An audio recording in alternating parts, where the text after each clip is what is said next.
Il est 12h30, l'heure du repas et de l'injection d'insuline. Et nos amis ne sont pas chez eux. Comment vont-ils faire? Ah, colonel, vous êtes déjà là et votre voiture n'est pas prête. Allez, pour me faire pardonner, je vous invite à déjeuner. Ma foi, avec plaisir. Cela tombe bien, j'ai mon insuline avec moi. Parfait, il y a un petit resto sympa juste à côté. Vous allez voir, on va se régaler. Qu'il est prévoyant ce colonel! En effet, les stylos d'insuline en cours d'utilisation s'utilisent à température ambiante pendant 1 mois. Vous pouvez ainsi les emporter pour vos repas à l'extérieur.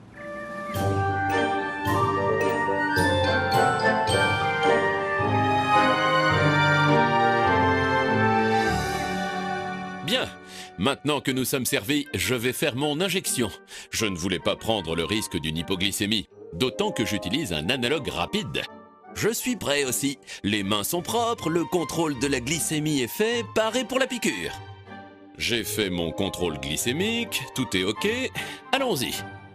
Hop, c'est parti pour mon ultra rapide. Moi, j'ai un mélange. Analogue rapide, rapide, intermédiaire, très lente, je m'y perds. Ce n'est pas simple cette histoire. Non, ce n'est pas compliqué. Je vais vous expliquer ça vite fait, bien fait. Regardez. Oh là là là là là, où ai-je la tête? Le principal est de ne pas se tromper de stylo.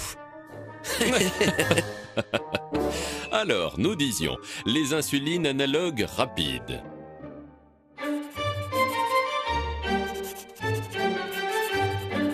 Pas compliqué, certes, mais il faut être attentif. Les insulines analogues rapides doivent être injectées en début de repas, car elles agissent très rapidement et ont pour rôle de contrôler la glycémie 2 heures après le repas. Par exemple, l'injection de 8 heures maîtrise le contrôle de 10 heures. Il en va de même pour l'injection du déjeuner et du dîner. Cela suppose bien sûr que l'on fasse le contrôle post-prandial, sans quoi on ne peut pas adapter la dose d'insuline nécessaire au moment du repas. Les insulines rapides doivent être injectées dans la demi-heure qui précède le repas. Elles durent 4 à 6 heures. Par exemple, injectées au petit déjeuner, elles maîtrisent le contrôle de midi, mais pas toujours celui de 10 heures. Les insulines intermédiaires sont des insulines basales à injecter le plus souvent avant les repas matin et soir. Mais d'autres schémas sont possibles. Il existe des mélanges préétablis d'intermédiaires et de rapides ou ultra rapides. Enfin, il existe des insulines analogues lentes, dites analogues basales, qui durent pratiquement 24 heures et qui peuvent être injectées indifféremment le matin ou le soir, et même parfois au coucher. Cela dépend de votre rythme de vie. Dans certains cas, la dose est répartie en 2 injections. Les insulines intermédiaires et rapides peuvent être mélangées dans certains stylos. Par contre, les analogues lents, type Lantus ou Levemir, ne doivent pas être mélangés avec une autre insuline. Avant de commencer, toujours un petit coup d'œil à la date de péremption. C'est bon. Et bien agiter le stylo pour remettre l'insuline en suspension, surtout quand on utilise une insuline intermédiaire ou pré-mélangée. Maintenant, je fixe l'aiguille et fais une purge.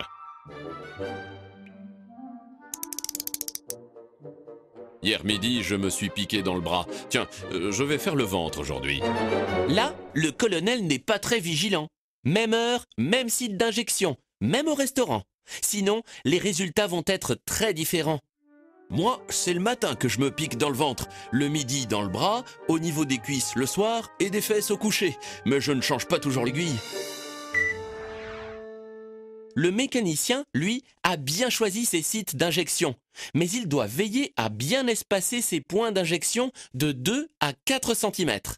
Et changer d'aiguille à chaque injection, car laisser l'aiguille sur le stylo favorise les bulles d'air, et se piquer avec une aiguille usagée provoque des lipodystrophies. Sans compter que l'injection pourrait être douloureuse. Vous avez pris une aiguille de 5 mm, je suppose? Moi, pour le ventre, et vu ma corpulence, j'utilise une aiguille de 10 mm. Oui, comme vous le savez, l'injection doit être faite dans le tissu sous-cutané et pas dans le muscle. Alors, la longueur d'aiguille doit être adaptée. Courte pour les cuisses et les bras, longue pour le ventre. Un pli cutané peut être fait surtout dans les zones où le tissu sous-cutané est mince ou si l'on trouve cela plus confortable. Mais ce n'est pas indispensable. 8, 9 et 10. Voilà, 10 secondes. Je peux retirer l'aiguille comme ça. Tenez, le collecteur pour l'aiguille. Voilà. Bon, on l'attaque ce repas? Chez vous ou à l'extérieur, il est facile de faire votre injection d'insuline grâce au stylo adapté. Rappelez-vous les grands principes d'une injection réussie. Il y en a 7, comme les 7 jours de la semaine. 1. Conservez le stylo en cours d'utilisation à température ambiante pendant une période de 1 mois. 2. Ne pas désinfecter la zone d'injection. 3. Choisir une aiguille adaptée en fonction de votre corpulence, du site d'injection, de la dose et de l'insuline injectée. 4. Changer l'aiguille à chaque injection. 5. Retirer l'aiguille lentement après l'injection. 6. Recapuchonner l'aiguille à retirer sans se piquer. 7. Récupérer les déchets dans un collecteur spécifique.